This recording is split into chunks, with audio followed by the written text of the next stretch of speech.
الدنيا ما عادش فيها امان، الواحد لسه واكل وحاسس انه جعان. يا دنيا، يا هل ترى الاكل اللي اتغش ولا النفوس دي ما بتشبعش؟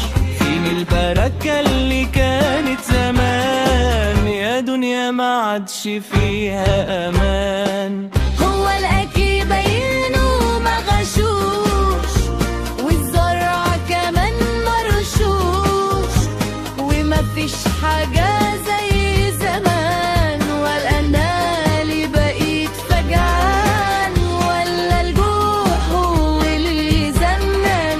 يا دنيا ما عادش فيها امان، ولا السبب هي الاحزان، ولا انا نسيت استعيد من الشيطان، ولا ده خلل في الميزان، ولا ما عادش في بركة زي زمان، ولا النسيان هو طبع الانسان.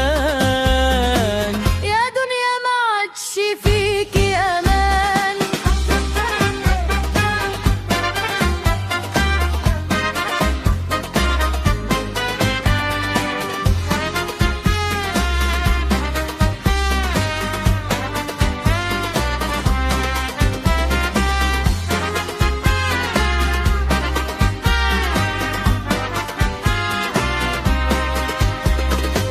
الدنيا ما عادش فيها امان. يا دنيا، زمان الواحد كان ياكل، تلاقيه بقى عامل زي الحصان.